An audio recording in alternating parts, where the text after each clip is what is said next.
Background: I will call myself Daisy, qualified as mechanical engineer in the mid-1980s, working in textiles in a little African country. Players: Ed, the consultant with carte blanche. Ed was there to assess performance, but also to investigate why a profitable company takes a nosedive within 18 months. The villains are Bob, no B. Bowen. Story is long.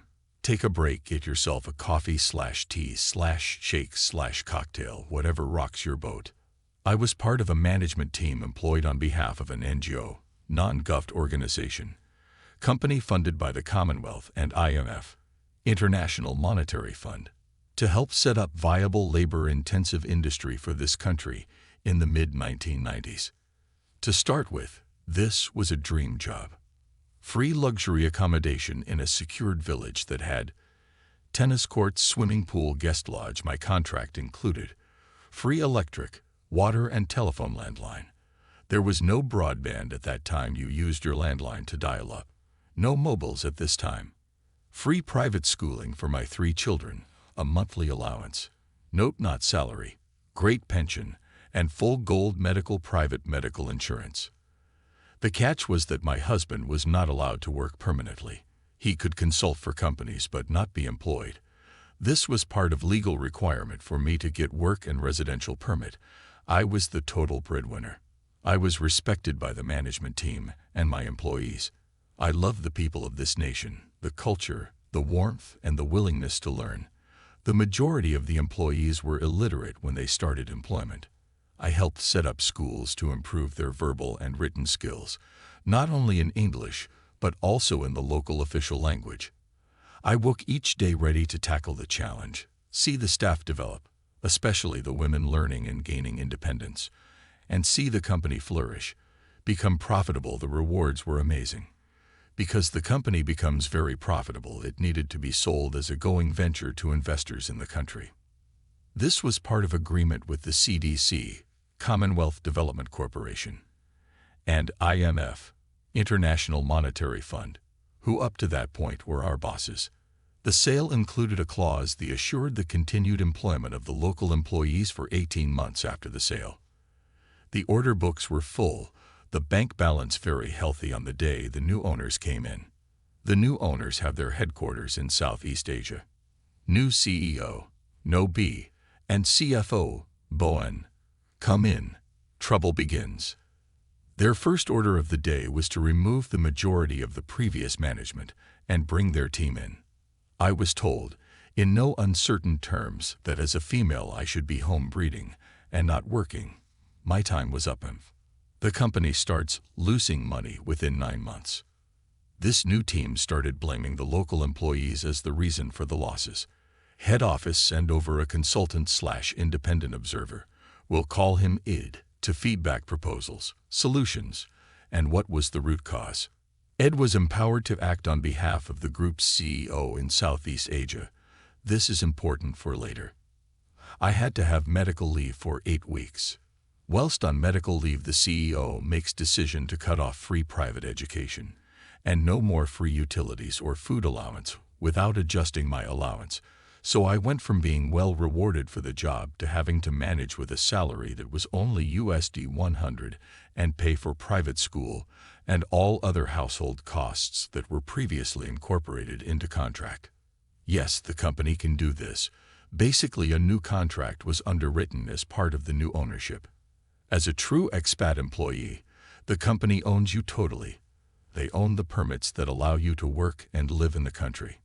I made a formal complaint, but was told if I did not like it, the company would inform the country government that I had been fired due to not being qualified. This would have meant 48 hours to leave the country with no support, no possibility of getting any of our personal belongings shipped, frozen bank account, as the local government would see this as fraud, possible police record. My family would lose everything and become destitute. On my return to work, I was demoted, and they placed their own man to run my previous department, engineering and maintenance. I go to introduce myself to my new manager. Let's name him Bob. Bob refuses to shake hands and states that he is there to make my life hell and remove me from company. I saw red. No one threatens my family's well-being and gets away with it. This is how I ensured the whole management lost everything. Start investigation on what is going on.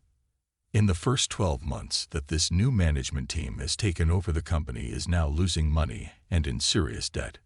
New equipment that had been installed by the NGO has to be sold to help pay salaries. The pension fund was found to be underfunded, was let go. Management blamed the NGO for having taken money out when they sold the company. This new management team has, somehow, brought over extended families. Older children were all being educated in top universities, either in South Africa or even the UK, younger children in top private schools. There was also extended house staff, including drivers, all of this coming out as losses in the company books. To top it up, I discovered that my new manager's university doctorate degree was fake. This management team treat the local staff as subhuman. I had had enough of this bullshit. Team to sort these wankers out. Stage 1. Prove current boss is not qualified in what he says he is. Talked to Ed about my suspicions. Showed him the transcript from telephone conversation with the university that he had claimed as having a PhD from. We set a trap. There was a set of machines that were seriously underperforming. Ed and I work out a plan. I walk into LID meeting late. I was to be quiet until Ed asked me to contribute. We wanted to give Bob enough rope. In the meeting, I sit quietly whilst Bob blames the local operators, the local maintenance fitters, and everyone else for all the woes that are happening, including why we can't meet the order book demands. Ed sweetly asks if there is a possibility of a mechanical issue. Bob denies it. Ed then asks me for my opinion. I explain that Bob has been changing suppliers of critical components to cheaper versions, but that still costs the same on the official books. I had evidence that demonstrates that Bob was receiving a significant percentage of the difference on the side, whilst company charged the inflated prices.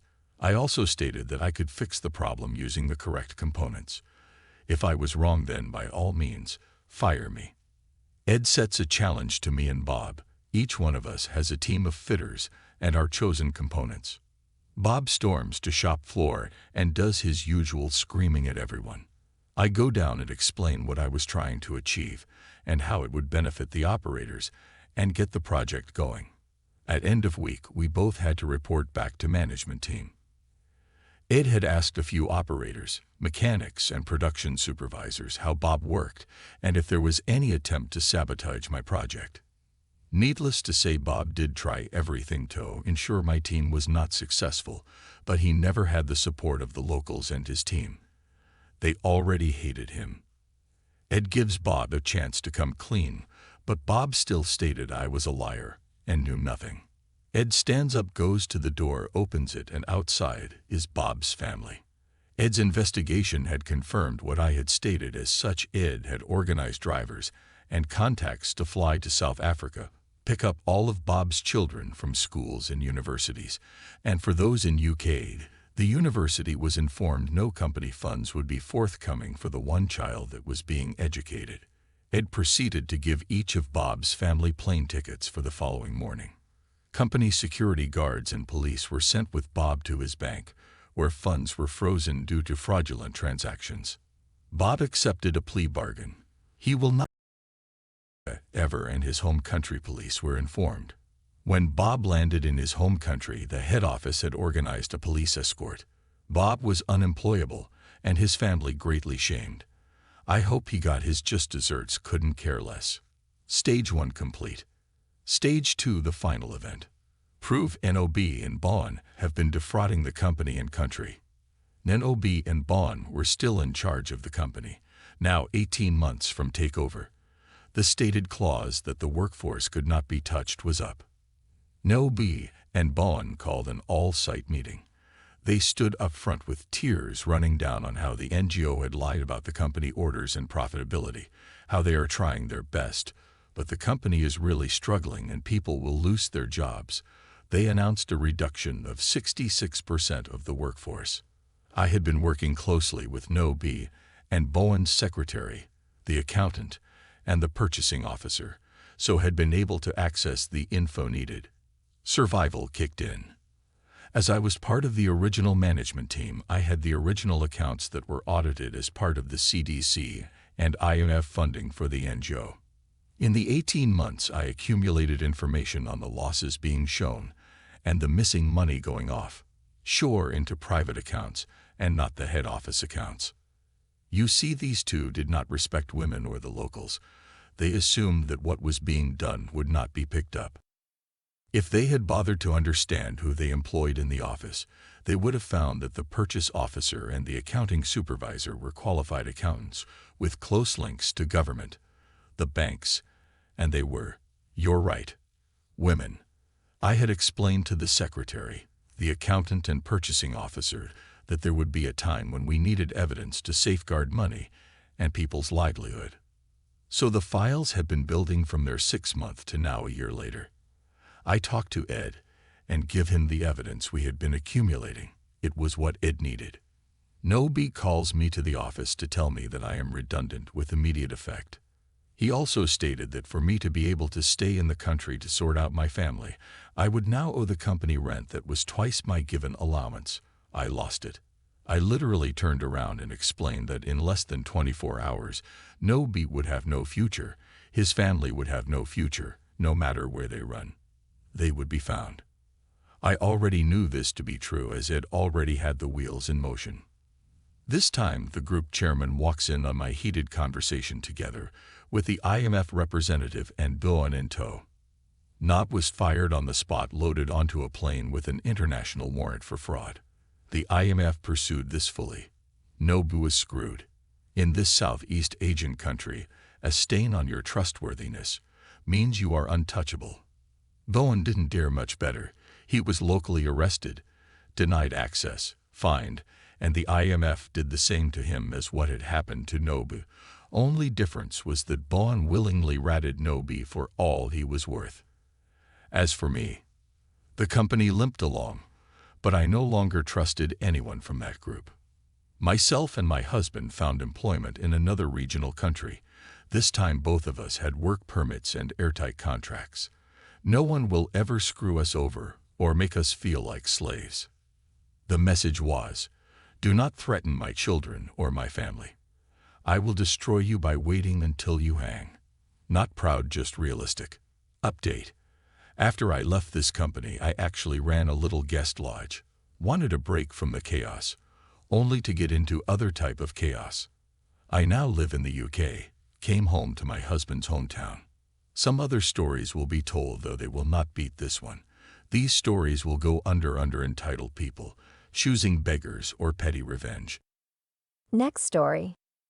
In 1973, my parents had enough money to build a little ranch house in the country. The small bank in town approved the mortgage, and the bank signed a contract to give Bob the money to build the house. Bob, as it turns out, was overbooking himself all over town, leaving his clueless minions to do the actual work. The build took longer and longer, with more and more work having to be ripped out and redone. We're not talking about using the wrong color paint or nailing up some wonky trim here. The architect forgot to fully erase a line on the blueprints, and the framers built a wall through the bathtub. My mother was told, don't put anything heavy in the kitchen cabinets. They were attached to the drywall, not the studs, using a few roofing nails through the back of each cabinet.